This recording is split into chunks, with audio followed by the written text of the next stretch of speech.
Welcome back to another episode of Zarpado, a passion podcast.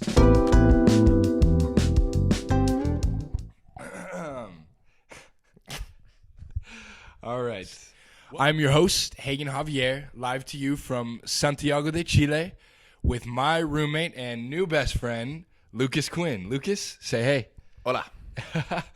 So here we are in Lucas's apartment. I was actually lucky enough to live with him for, it's been a month and a half now since I've been here? 7 or 8 weeks. 7 or 8 weeks. I'm going to have you do an intro of yourself so that, we can explain the relation and all that, how we got to know each other.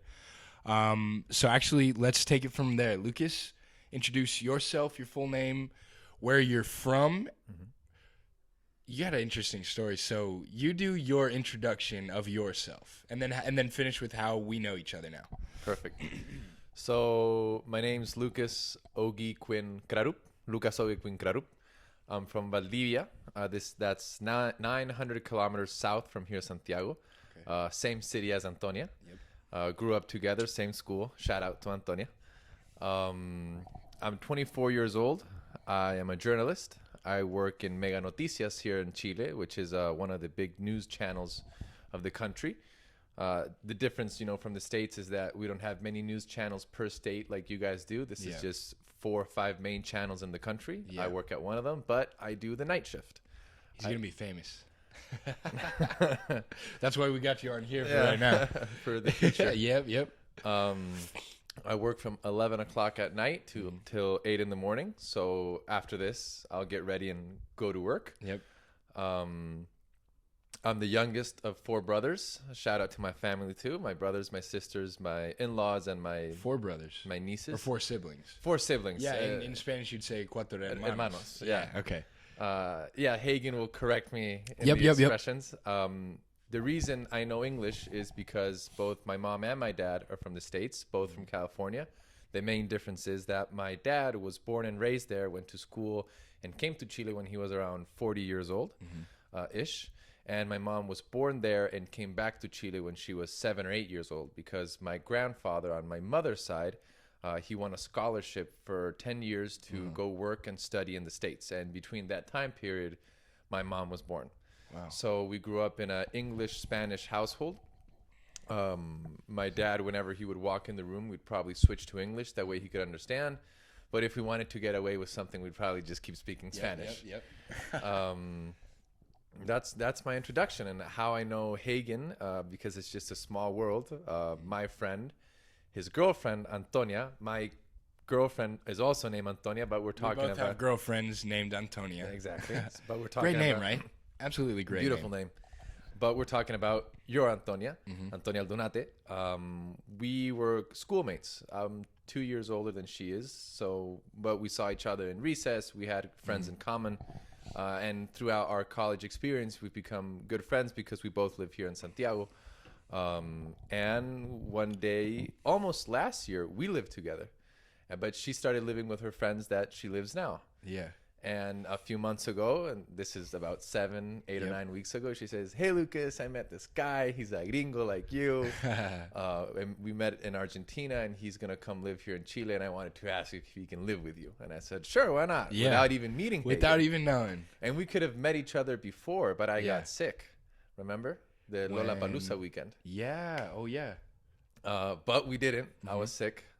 Food poisoning. Yeah, when I was coming to surprise Tony, right? For her fashion show. For her fashion show. And here we are, 7, 8 weeks later, having fun, having gotten to know each other, played a lot of video games, hung out, eaten good food, shared good stories. Yep.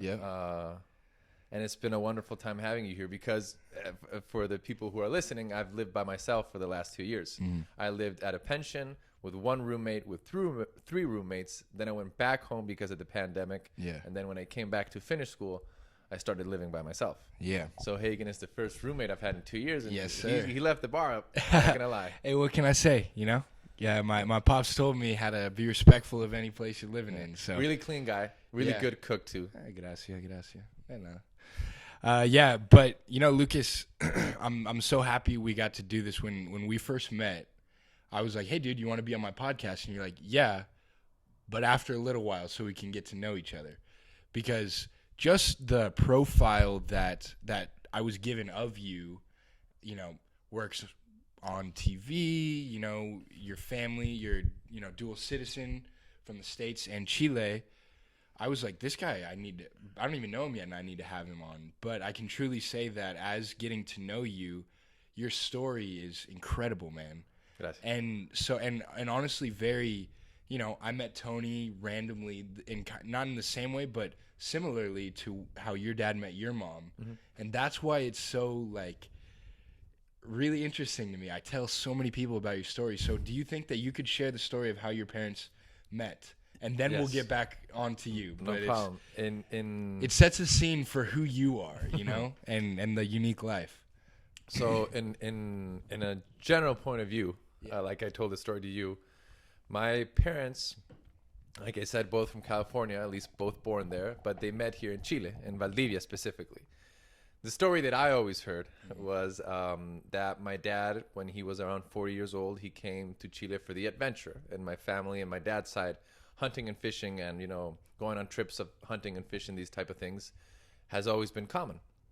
So he heard of Chile.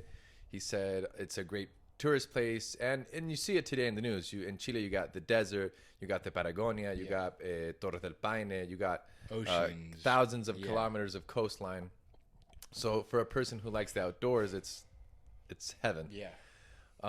So he was on a fishing trip and he was going by Valdivia. He'd been in Santiago, then Temuco, and just kind of moving south.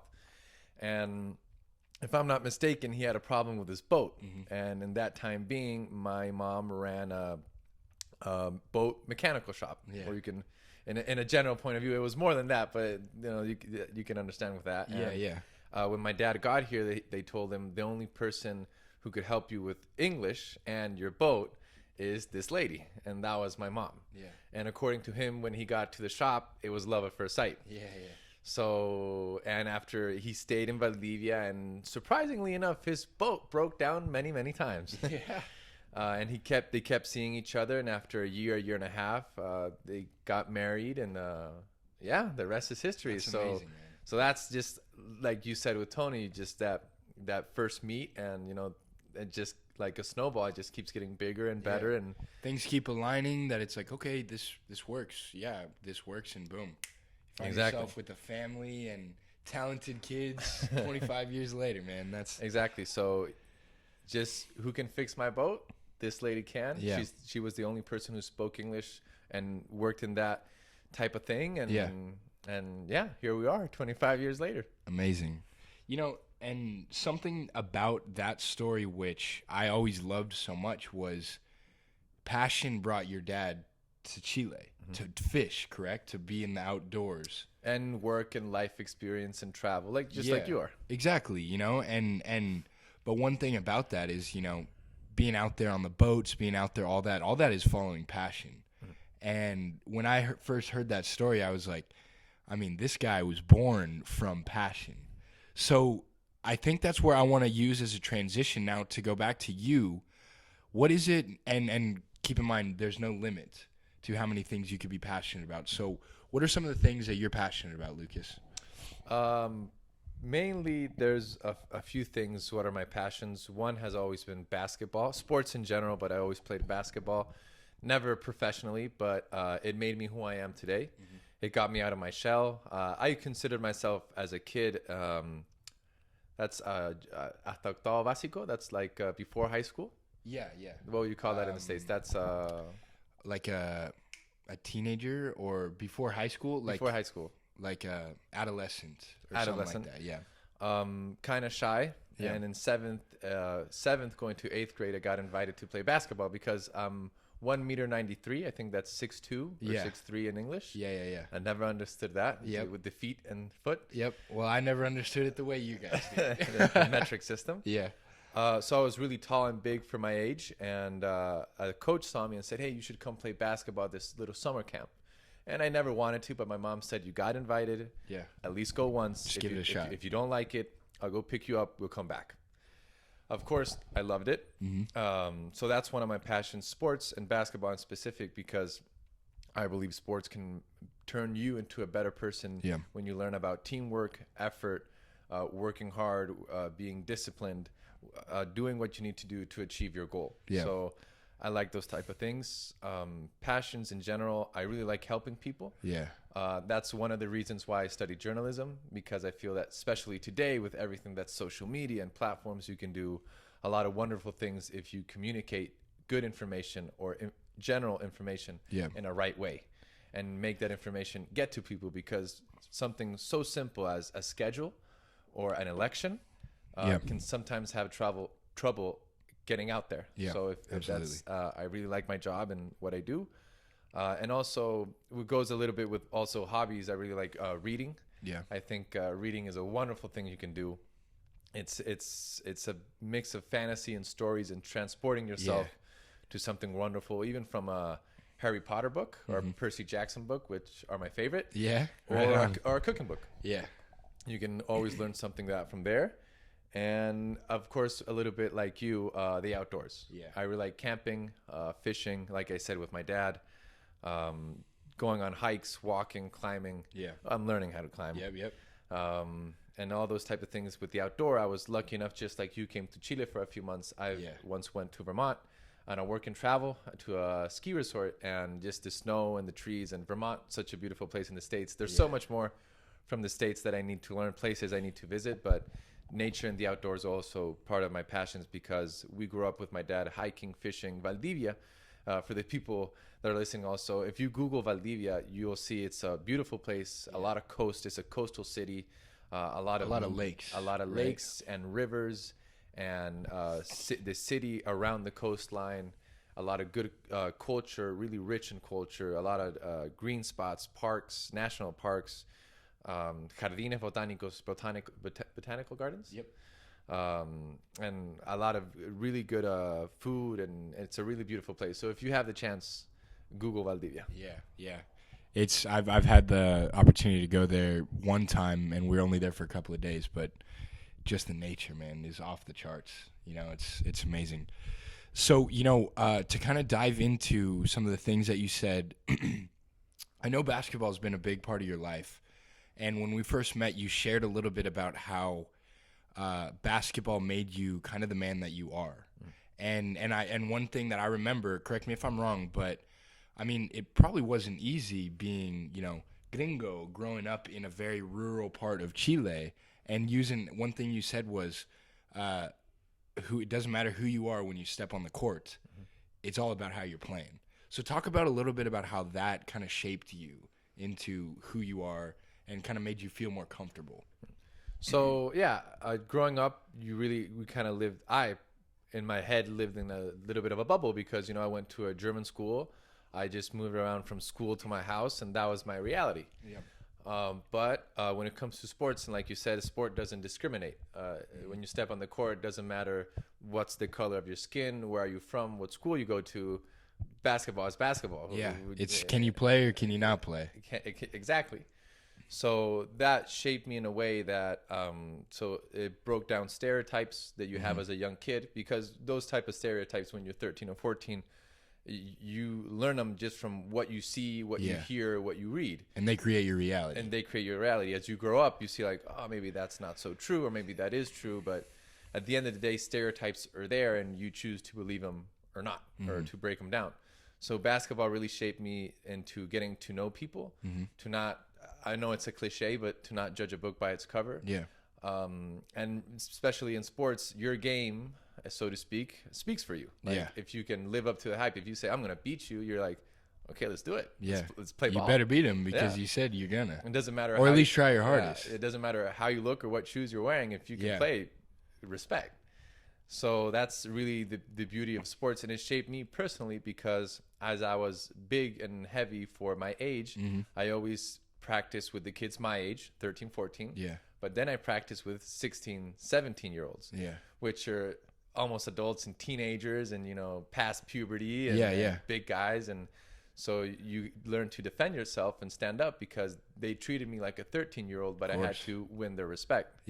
Like many people do in sports, when a rookie's on the team and stuff like that. You get tested. Make sure you can hang. Exactly. And also you get spoken in a way as an adult.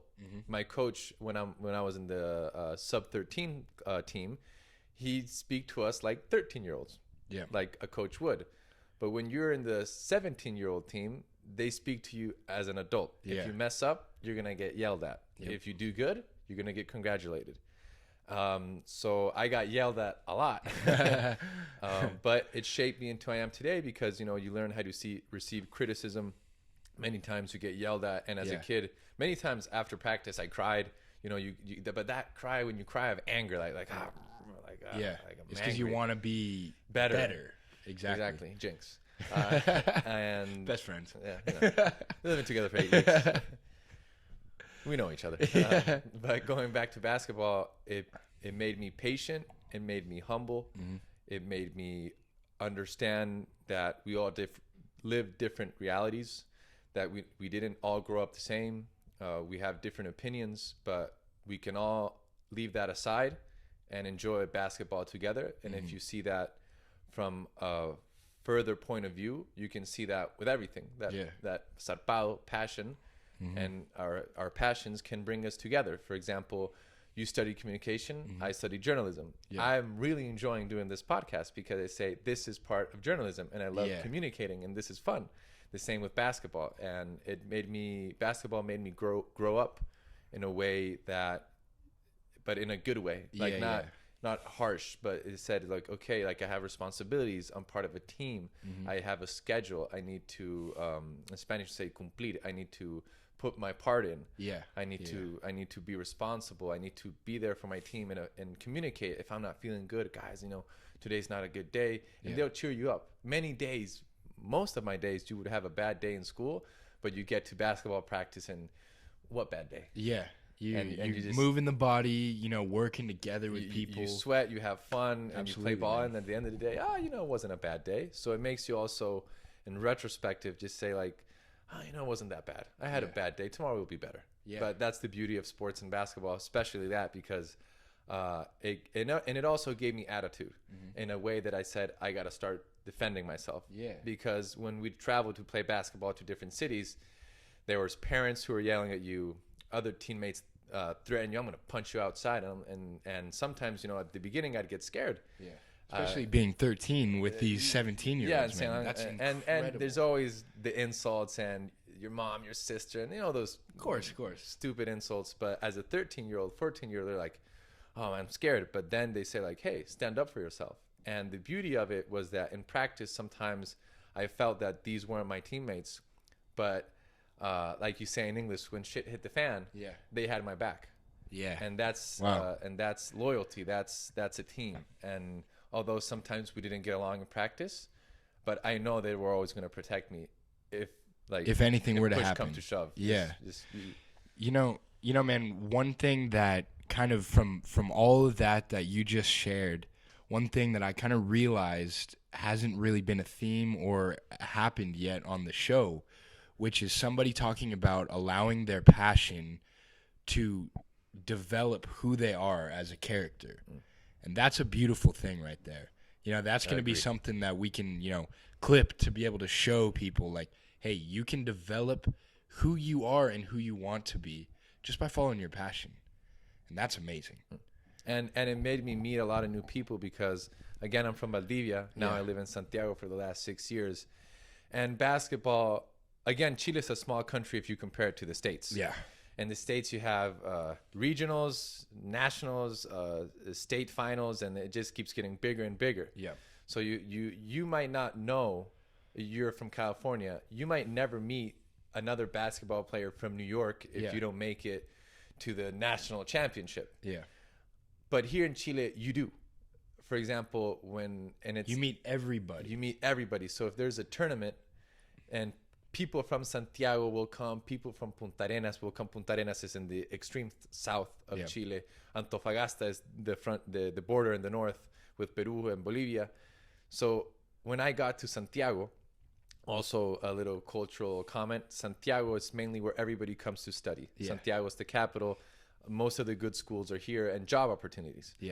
So when I got here, and I started playing basketball, either street pickup games, at a park, or at, club games, like tournaments and stuff, I already kind of knew everybody. Really? You saw people that you'd played back in high school? Because back in high school, back in the club, and back in every summer tournament, the summer camp and stuff, because there's so little type of tournaments that you just see everybody with a different jersey every other month. Yeah. How cool is that? So that's I really enjoy it. And I'm going to shout out to my friend Felipe Silva and Alfo Pinto. They're from here, from Santiago. And David, because we met each other. We played every summer against each other for 6 years. I came to study here, and we started playing together. And we already knew each other. Like, I know that kid from he's 13 years old. We always played against each other, but now I get to know him. Yeah. And the same thing happened here, and I'm smiling because it's something really beautiful. How cool is that? It's a small world, and so that's something, small country, you get to know everybody. Yeah. And we were all born year 98, so we're all the same age. So we always saw each other, and it's something really cool. And I'm just getting a lot of memories. Yeah, that's so cool. Imagine we played against each other when we were 14. Yeah. And now we live together. Yeah. So it's kind of that type of feel. Now we play together. And on top of it too, like, you probably stood out to them because you're this big, huge white guy who speaks perfect Spanish and can play ball. And they were like, they always thought I was German. Well, you speak it too, so we do. Yeah, he speaks 3 languages perfectly as well. One of the most talented friends I have. But dude, that is amazing. That is so cool to hear about. Just taking a step out into something that you saw could develop your character, could be a way to make friends, and look how much it's brought you in life. I love that. So, along with basketball, you mentioned some other things. You mentioned reading. You mentioned. Did you mention anything about your job? Because I kind of want to touch base on that, about like what got you into doing journalism, because that's obviously another passion in and of itself. So, and I don't know how you say it in English, but in Spanish it's Centro de Alumnos. Okay. So I would say like class president, class treasurer, but to a level that it's in the whole school. Yeah. Yeah. Is class president is correct? and so like maybe just president, of the school, of stuff like that. But for students. Yeah. The student body, student body. That's what I was going for. So I was in the student body since I was in 8th grade to my junior year in high school, and I always, again, you're gonna hear a lot of basketball references in this episode, of course. So to all the basketball fans, you're welcome. And I always had, this crossing with my school that sport events never got covered. Neither did math events, science events, music events. Probably they did, but they weren't getting transmitted to students because they were in the school webpage. Of course. But the school didn't have an Instagram or a Snapchat or a Facebook, and it was really or students running those. Yeah, exactly. Yeah. And my friend said like, "Oh, when was your basketball game?" And I said like 2 days ago. And they say, "Why didn't you tell us?" And I did, but why is it in Instagram? And I was like, because the school doesn't. So that's when I joined the student body, and I said, okay, I'm gonna do the social media for my school, but for sports and student events, not PTA meetings or anniversaries. No, I was gonna say kind of the school stuff, the cool school stuff, to get students to come support their local teams. Because if you see videos of schools in Europe, schools in Argentina, schools in the States, schools in Canada, you have the gym full of people. They document the student section. Oh yeah, exactly. So I said I'm gonna do that, and it was really fun. I would go. I never had gone and see, a chess contest in school. And I did, and I'd take my phone, and I'd take pictures and videos and interview them, with a small mic. And that was really fun. But it was even more gratifying, and here we go back to the passion thing, that they'd say, thank you for coming. Thank you for showing us. Because it's not, I wasn't showing them just to get money or, become famous or, get extra credit. I was like, these are things that kids need to know. Yeah. Because in my class, there weren't many athletes in general, but there was a bunch of really smart kids. I had one classmate who was in the Chilean math team, a national math team, and he competed internationally in math competitions, and the same with another friend in physics, astrophysics. So those are great guys with beautiful brains. Yeah. And nobody knew. Yeah. And I said, you got to know.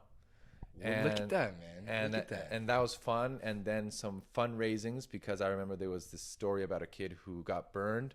And they said, hey, we're showing movies at school, you know, with for 100 pesos you can come, and the money we raise is for this kid. Mm-hmm. And I put it in the webpage, and a lot of students, especially friends of his, said, oh, thank you.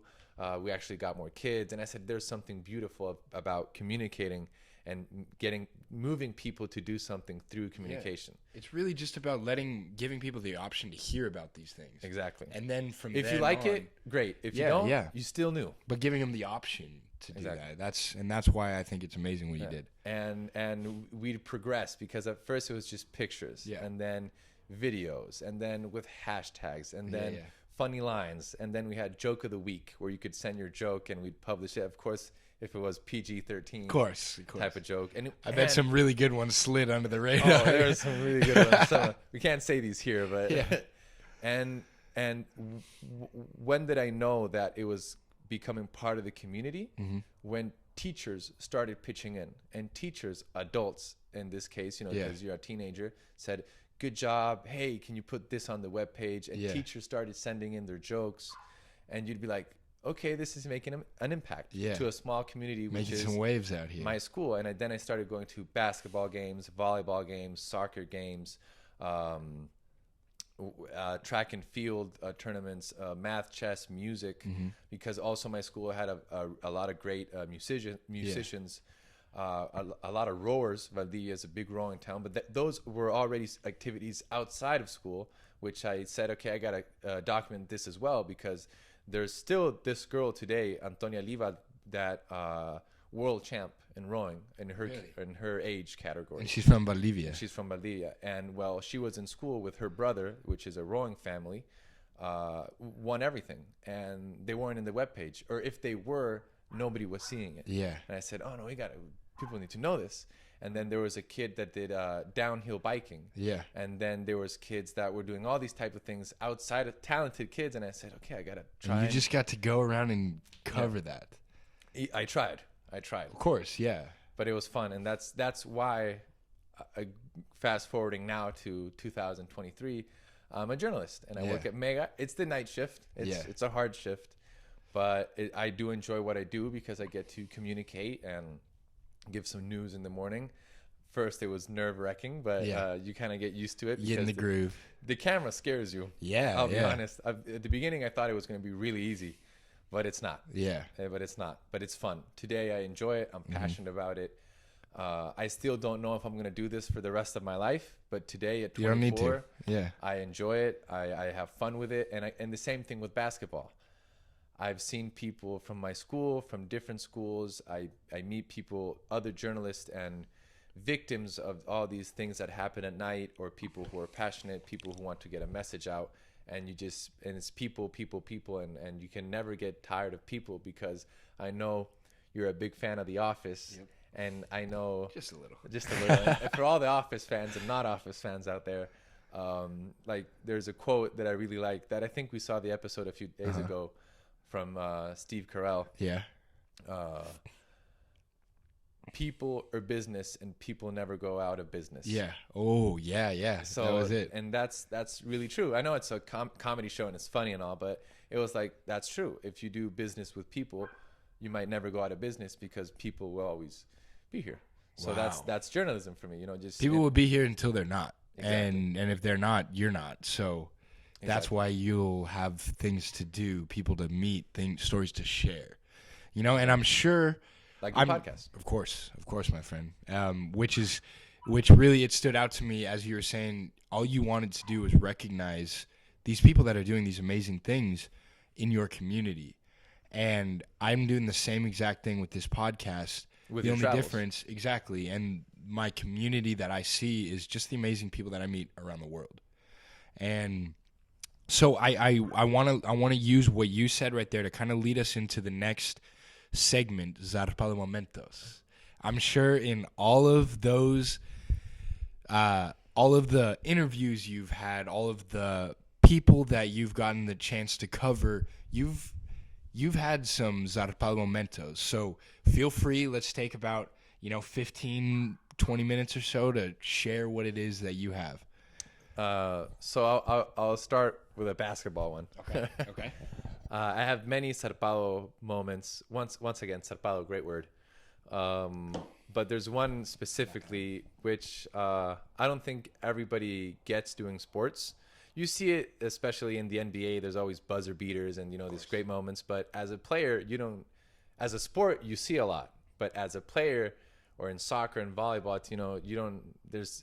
You get hand-picked moments where you kind of just feel really cool. Yeah, of course. One of them was my last year. I was 18. It was my senior year in high school, and there was the rules changed that year in the league, and you could have one 18-year-old in the 17-year-old team, and I was that one 8-year-old having like a veteran, like high school veteran in teams. And the coach said, "Do you want already bigger than everybody out there he said, too? Do you want to play another year?" And I was like, "Yeah, for sure." And it was our first day at home game, March. We were playing Ancud. And there was this Sebastián Correa, if I'm not mistaken, really great kid who today is an incredible Chilean basketball player. Yeah. And he was rising. And Ancud is in Chiloé, an island in Chile where they're really passionate about sports. Yeah. And always when we played Ancud, it was a really hard game, rough game, violent. We'd always go to overtime and just like clawing each other. And it was really fun. And I'll never forget this. This is like, I know with sports, you always remember non-sport moments, like the bus travels, the having fun with your friends. But this is like a moment in the game. Yeah. So we were in our second overtime. Our game was supposed to end at 7:30. It is now 8 o'clock. Okay. And after the sub-17 game came the adult game, the professional game. So teenagers played previous to the professional game. Yeah. So the fans that had come to see the game were already watching. We're watching us in our second overtime. So we got a full house, 5,000 people, or at least 3,000. Yeah. But it could hold up to like 5,000 people, and full of adults and fans wearing the shirt and red and white. That's our colors. Mm-hmm. So and you can hear them clapping and cheering, just going wild, and you don't get those many opportunities. Because nobody's gonna go see the teenage game. Exactly. Just the parents and the brothers and the people who get there early. But when the game is going that long and the play is that serious, they're cheering for Valdivia. Hell yeah. Yeah. And to be honest, our game was better than the adult game. Really? Yeah, because I bet. Our team won by 30. It's a good game. But, Here we're toe-to-toe. 71, 72, 73, 72, 74, 70. It was that type of game. So it's the second overtime. Our point guard loses the ball to this kid, Sebastián, really fast. He's running to do the layup, and I just take off. And there's probably 22 seconds on the clock. We're up by 1. Yeah. And no, we're down by 1. He's going to do this layup. They're going to be up by 3. Mm-hmm. 20 seconds. 3 points in 20 seconds is a lot. Yeah. You're against the wall. You got to be Steph Curry. That type of energy. So I start running. I was always described, as a train, because it takes me a while to get running. But once I'm going, I'm going. And I blacked out at this moment because it was that type of wild. Yeah. And I'm getting goosebumps right now. Just me too. Thinking about it. And he does to do this layup, thinking he's by himself, because you can see his body language. He's just he's eyes on the basket. Really easy. Yeah. I jumped probably the highest. I was never a dunker, but I probably with just jump I could have dunked it. Yeah. I jumped and I blocked him, and it blocked against the backboard. Yeah. So it just bounced off, and that's when I black out. And I come back to consciousness when I land on the floor, and people are going wild. Crazy. I'm goosebumps, nipples hard. You see the whole nine. Going wild. And the crowd is just euforico. They're just euphoria. Just like and our point guard gets the ball back, and then we just start running to the other side. We're still losing. Yeah. So we run. I run. 2 passes to the right, then 2 passes comes back. I post up, 2 guys guarding me. Yeah.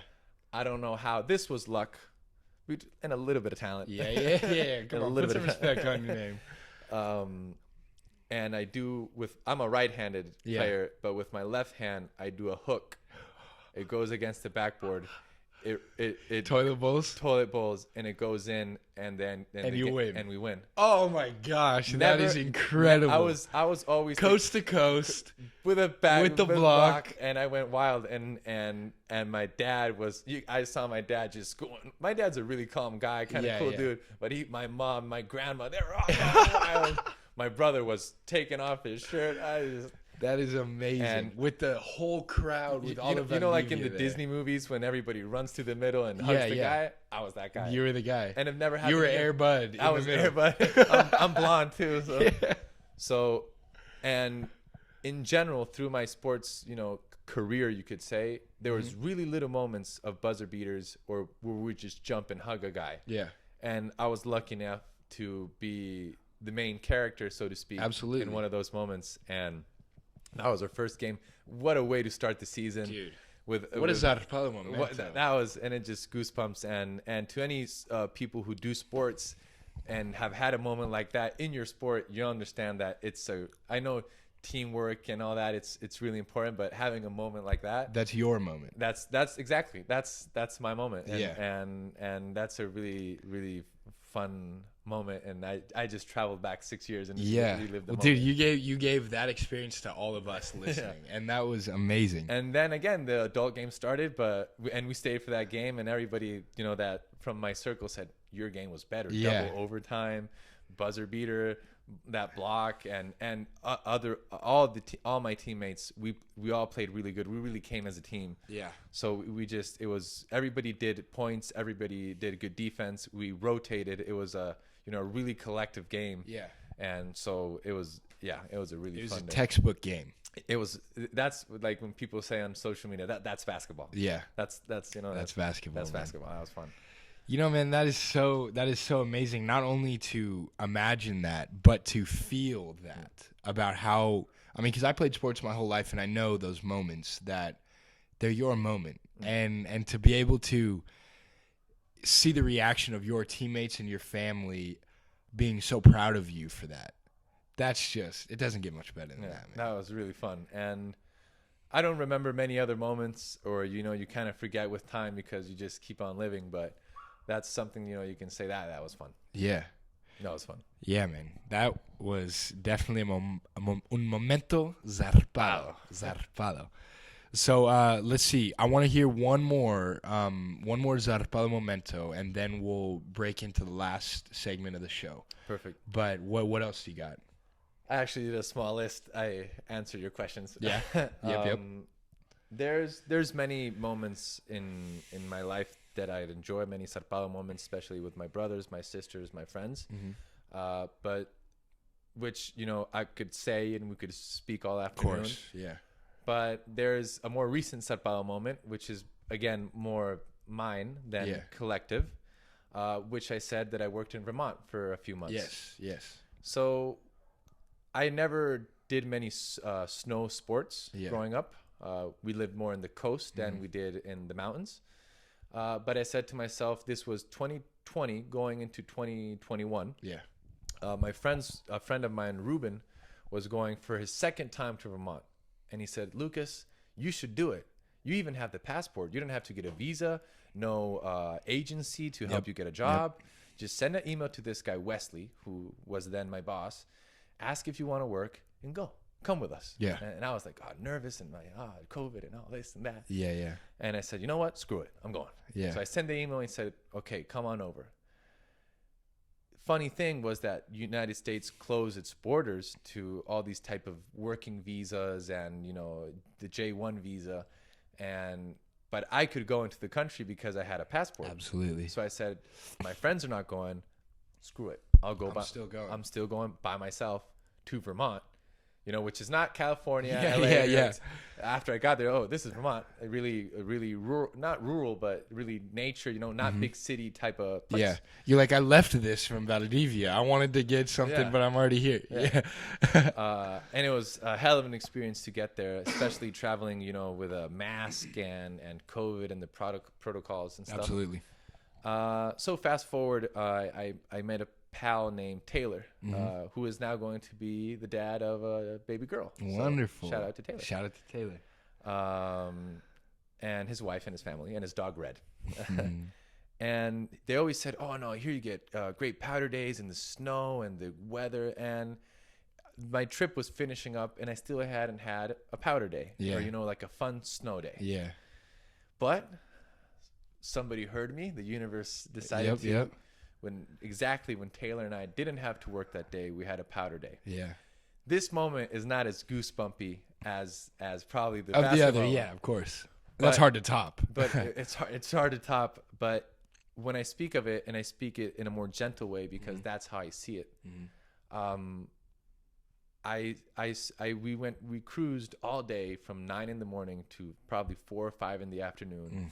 through snow, and every time we went back up, there was fresh tracks. Oh, and straight powder, but not going through trees or jumping, just cruising. And although it was cold, for me it was warm because you could just feel the wind in your face. You were riding a really smooth surface, and there's not many moments I think in our life we can say that we're calm, just 100% floating on air. Yeah, I felt like floating, and although somebody said, yeah, but you didn't do any jumps and, adrenaline. And I was like, yeah, we did it through a few times. But what I remember is just going zigzagging through the snow and just kind of, not with my eyes closed. Of course, but it kind of felt that way. Yeah. And that's how calm and peaceful it was. That's the word, peaceful. And you just didn't want it to end. And you look to your side and there's your buddy with you doing the same thing. And, you're just learning about this new culture. You're in the States.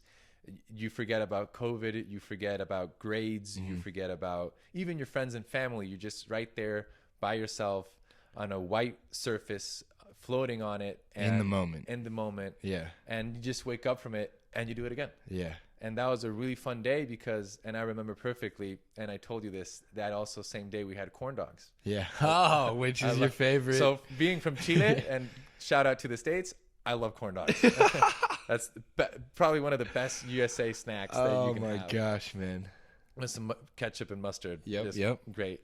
I do not like them, but I love that you love them. So I woke up that morning just saying, oh, it's my day off.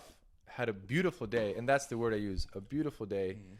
And finished it off with good food. I went to bed at 9, just early. I just said, you can't top it off. Let's go to bed like this. Went to work the next day.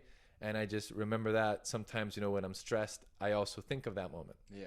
So it's a Zarpado moment, not because I just had fun and it was a beautiful memory, but also I can reuse that memory when I'm feeling stressed and I say, okay, you're in the snow.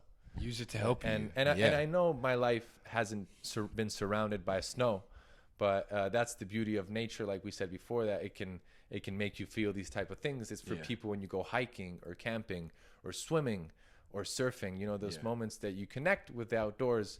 And you just have really fun because as you think about it, it's just snow. Yeah. It's not a TV or a video game or, something man-made that can stimulate you so much. Yeah. It's just snow. And that makes me laugh and I'm smiling right now. Yeah. You think it's just frozen water. Yeah. And it can make you feel something so cool. Wow. What an amazing way to look at experiences like that, because I mean, I've had moments kind of the same way. Like, as you were saying that, I was just thinking of me climbing in Brazil. It's like all I'm doing is putting my 2 hands and 2 feet on a rock. That's it. But the way that experience made me feel, that's such a true thing, realizing that there's nothing really that special about this, but it's a way that you interact with it, and it's maybe who you're with, what type of day it is, so many things that come in to make it momentos Zarpado, and that's a beautiful thing, man. And that's why when I grow up, I know I live in Santiago here today, and journalism here in the big city because things happen in the big city and opportunity and experiences. But one of my future dreams, hopefully, is, when I grow up, when I'm over 30, 35, hopefully live in a place that can be that rich. Because one of my hopes, like a little parenthesis here. Yeah. I always say, make your environment rich, and hopefully not just your job. Yeah.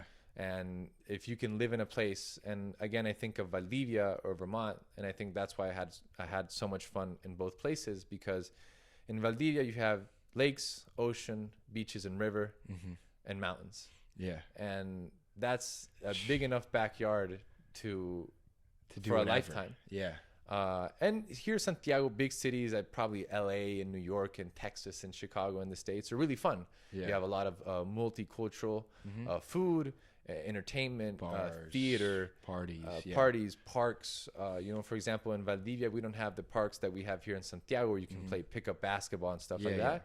But I'd take the mountains and nature probably over that. But not demeaning the other, but as I grow up, I always have a goal in mind, which is hopefully live in a place where I can say, close my computer, finish work, I'm going to go for a small hike. Yeah. Oh, it's Friday, let's go camping. Yeah. And you're just like 30 minutes away from that spot. Or, I'm just going to go up the mountain or say, and I know you got to have gear to do a lot of those things. And sure, people would say, yeah, but gear's expensive. And yeah, but you don't have to buy it new. Yeah. You can buy it used. And for example, for hiking or going on walks or just enjoying the outside, you just need a good pair of shoes. Yeah. Of course, if you want to develop and keep enjoying it and further, like climbing, you got to buy rope and harnesses and helmets. But start out small. Absolutely. For example, I remember when we were kids with my parents, when we go to the snow, we'd ride down in suitcases. Really? Yeah.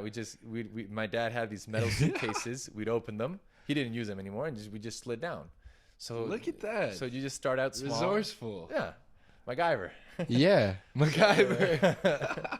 That's an inside joke for roommates.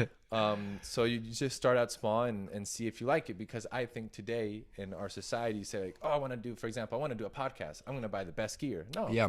Just 2 microphones. And then if you keep doing it, you'll buy something better and you'll save up for something better and baby steps. Yeah.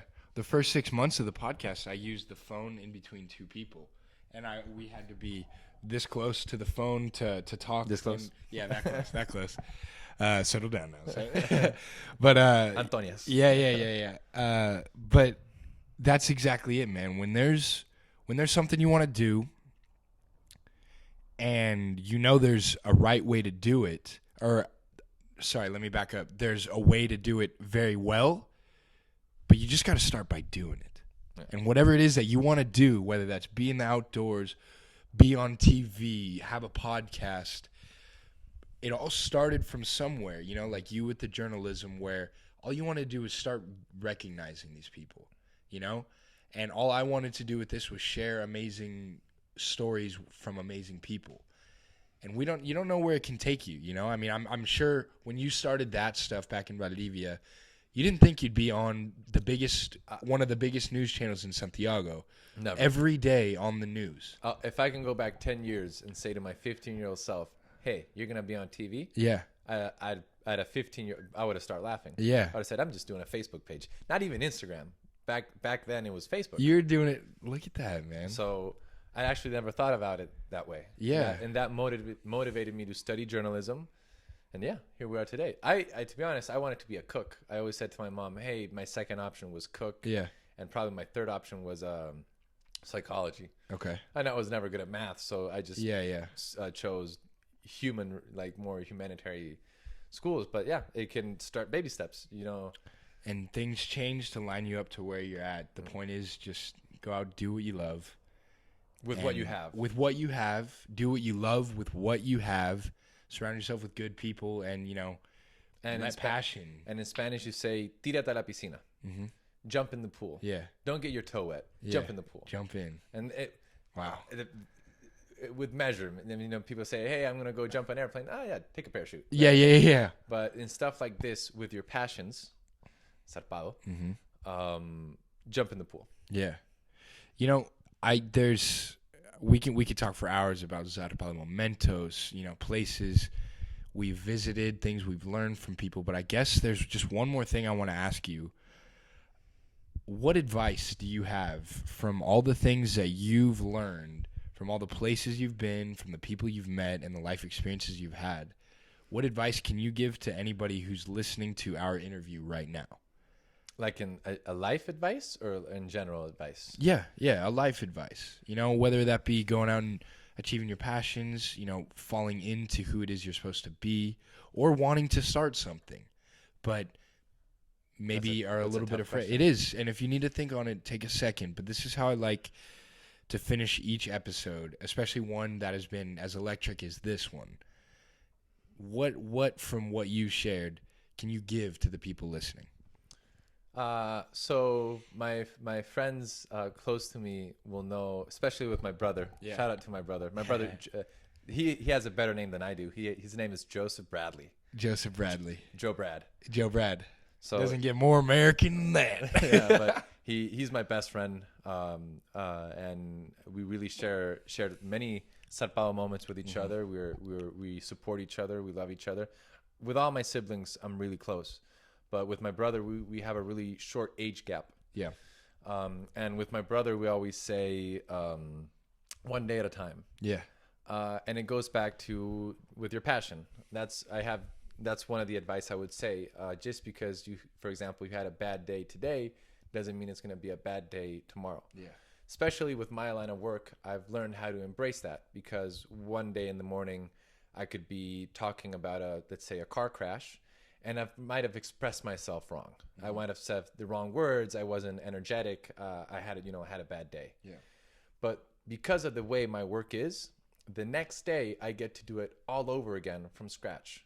So just because I did a bad news report Tuesday doesn't mean I'm going to do it Wednesday. Yeah. So with a few things in life, you can only do them one day at a time. And it goes with long process, especially, for example, another example is people who want to get fit or want to get better at climbing. You're not going to get better at climbing from Tuesday to Wednesday. Yeah. You got to practice and you got to be disciplined. So that would be one advice.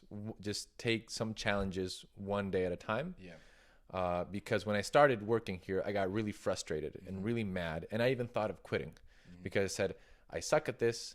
I can't stand in front of a camera and do my job. I don't know how to talk. I get tongue twisted. My boss doesn't like me. All these negative thoughts started coming because I had one bad day. Yeah. But fast forward now, 10 months later, I started working at Mega 10, 11 months ago. I got congratulated by my boss yesterday. Yeah. A person recognized me in the street. And I said, oh, wow, I must be doing something good. Yeah. And I didn't. I said. The guy tweeted to you the other day. I got tweeted. Yep. So I said, okay, so it takes time, but you can only do it one day at a time. Of course, you got to practice and plan ahead a little bit. Yeah. But at the end of the day, there's only so much you can do in 24 hours.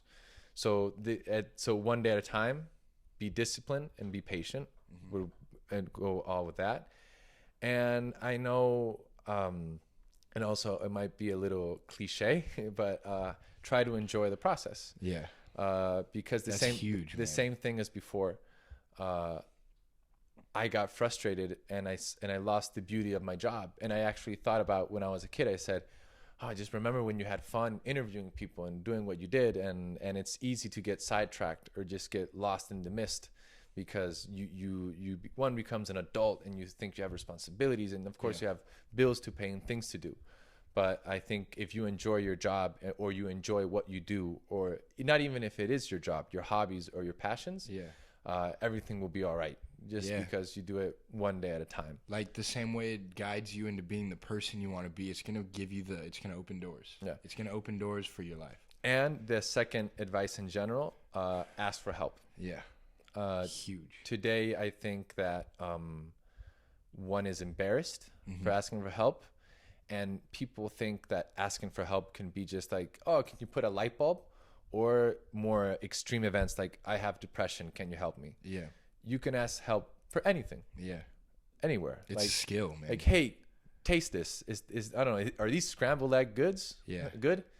Or, hey, I always ask my boss, what can I fix today with my dispatch? And he said, with mi despacho, he goes, oh, you said this word kind of wrong, and you can do this better and start off with more energy. Yeah. And I said, okay, great. I'll try that tomorrow.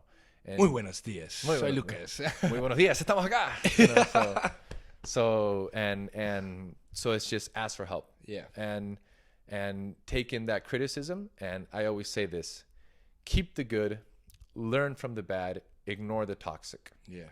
Because many things, today also, I think we live in a society when somebody says something good to you, you let it fly past. Yeah, absolutely. Like people say like, oh, I just, he said I'm really bad at my job and I suck at this. Yeah. Okay, that's what he said about the bad things. But what good thing did he say? Oh, he said I did this and that. Great. Yeah, focus on that. Keep doing that. Yeah. Fix this. Learn from the other. Yeah. So I would say ask for help and one day at a time. That's one thing my older brother taught me was looking at situations as a win or learn. There's no lose. Exactly. There's no lose. Did you see the Giannis Antetokounmpo video about failure? So I'll try to paraphrase. Okay. So the Bucks just got eliminated, I think, by the Miami Heat in the first round of the playoffs. Okay. The Bucks won last year. Yeah. The NBA championship. I remember, yeah, one off crazy. Yeah. And so they got eliminated by the Heat. Mm-hmm. Shout out to Jimmy Butler, if he's listening. Hopefully. And a reporter asked him, do you see this season as a failure? And Giannis got really mad. Yeah. Like just, you could see the frustration in his face. Yeah. And he says a really good quote. Michael Jordan won 6 out of his 15 years in the NBA. Are the other 9 years failure? Yeah. No. He learned. He got better. He improvised. He improved. I'm sorry. So, and that really went viral on the internet and he said there's no failure in sports. It's only getting better and learning. Yeah. So I think that's a really good actual moment that happened a few weeks ago to relate to this. Win or learn. Win or learn. Use these situations, these life experiences to just let them create who you want to be, And that, I think, today, man, is what you shared with everybody listening, that you got to share in this amazing, wonderful way that life guides people to people. Your parents met, created you, and gave you the opportunity to be the man that you are. And now we get to share it with everybody listening. So, you know what, man? That was a hell of an interview. And thank you for having me. Of course. This is a birthday present to me, recorded one day before your birthday's tomorrow. My birthday, yes. But this is going to be on the 19th. Perfect. Our last day. Yep. This is going to... That's canon. Look at that, man. Is that word correct? Canon? Is that a canon moment? Oh, like a camera? No, like canonico, like that's like a perfect circle. I don't think type we of say moment. That. No, you don't say that. Too much TV, maybe. Yeah, maybe. Yeah. What do you say in Spanish? Canonico? No, it's more like this episode will air the day that you're moving out. Yeah. So it's kind of just full circle. Yeah, that's what we say. Full circle. Full circle. Sorry, full too circle. Much Netflix. Everybody. Yeah. That's how I learned. Well, Lucas, brother, I appreciate this so much. This has been absolutely Zarpado. As always, everybody listening, if there's anything that today either of us spoke to you, reach out. Lucas's socials are going to be on my page. You can reach out to me. I can connect you. But we do this right here to share life with you. So go out there and live la vida zarpada. Yes.